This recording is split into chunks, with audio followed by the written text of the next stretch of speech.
Chers amis, bienvenue au podcast Jésus chez nous de la Société Spirit Rénovation.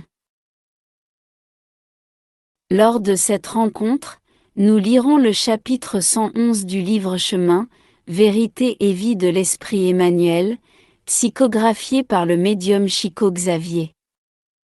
Après la lecture, nous ferons un bref commentaire, suivi par une prière. Chapitre 111.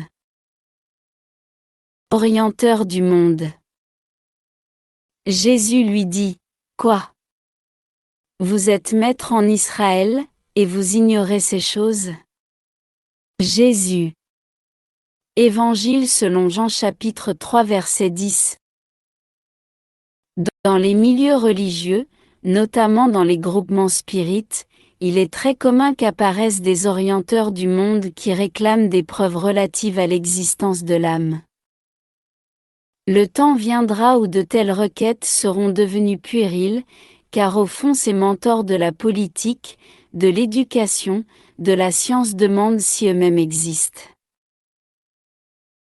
Bien qu'il se rapportât au problème de la réincarnation, la réponse de Jésus à Nicodème correspond parfaitement au sujet, de sorte que de nos jours, les penseurs poursuivent leurs recherches quant aux réalités essentielles de la vie. Prions Dieu qu'il assiste l'homme pour qu'il ne continue pas à vouloir pénétrer dans l'édifice du progrès par le toit. Jusqu'à ce qu'il constate la vérité spirituelle, le médecin profane affrontera des expériences pénibles dans le domaine des réalisations qui le concernent. Dans son approche, l'enseignant, qui se limite à la théorie, se précipitera de nombreuses fois dans les illusions. L'administrateur improvisé restera exposé à d'énormes erreurs, jusqu'à ce qu'il s'ajuste à la responsabilité qui lui incombe. De ce fait, la réponse de Jésus s'applique avec exactitude aux interrogations des instructeurs modernes. Transformé en investigateur, il s'adresse très souvent à nous avec ironie, et réclame la certitude de l'existence de l'esprit. Pourtant, il guide les autres et s'introduisent dans la vie de nos frères d'humanité. En de telles circonstances et considérant un problème aussi essentiel en soi, il est raisonnable qu'ils ne fassent pas une telle demande, car ils doivent savoir. Un maître, selon la définition du terme, est une personne dotée d'un savoir, d'une compétence et d'un talent exceptionnel dans une science ou un art quelconque. Un maître est celui qui est capable de transmettre ses connaissances à d'autres individus. Jésus, en interrogeant Nicodème, lui rappelle qu'en Israël il était considéré comme un maître et que, par conséquent, il ne devrait pas avoir autant de doutes sur les questions de l'esprit.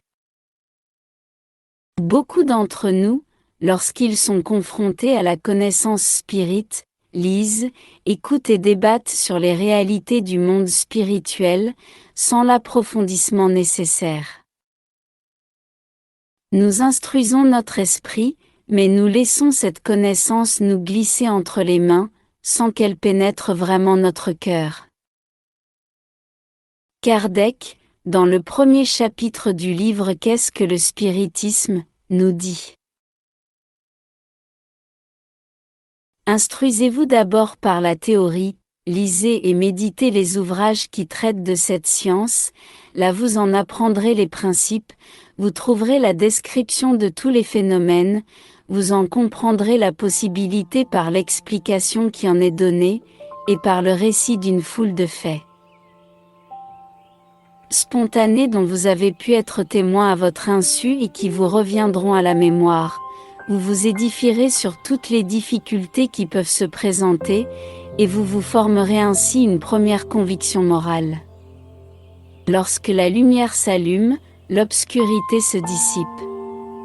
Lorsque la connaissance s'installe, la transformation a lieu. La roue du progrès tourne et vous ne pouvez plus revenir en arrière. Instruis-toi du spiritisme et que cette instruction éduque ton âme pour toujours. En clôturant notre rencontre, élevons nos pensées.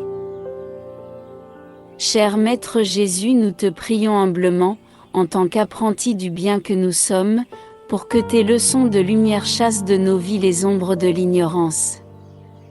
Que tes sages paroles, qui survivent aux siècles et aux hommes, germent dans notre âme, comme un jardin d'espoir et d'amour. Nous te remercions pour toute l'affection, la tendresse, la patience et la bienveillance que nous recevons chaque jour de ton cœur, et que nous ne savons pas toujours identifier ou remercier.